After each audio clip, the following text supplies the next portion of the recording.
சொல்லுக்கும் அர்த்தத்துக்கும் தூரங்கள் கிடையாது. சொல்லாத காதல் எல்லாம் சொர்க்கத்தில் சேராது.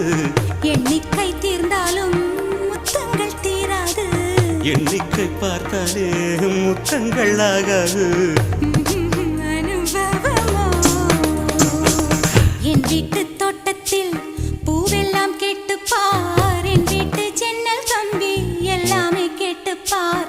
என் வீட்டு தென்னங்கீற்றை இப்போதே கேட்டுப்பார். என் நெஞ்சை சொல்லுமே. உன் வீட்டு தோட்டத்தில் பூவெல்லாம் கேட்டுப்பார். உன் வீட்டு ஜன்னல் கம்பி எல்லாமே கேட்டுப்பார். உன் வீட்டு தென்னங்கீற்றை ஒவ்வொன்றா கேட்டுப்பார். என் பேர் சொல்லுமே.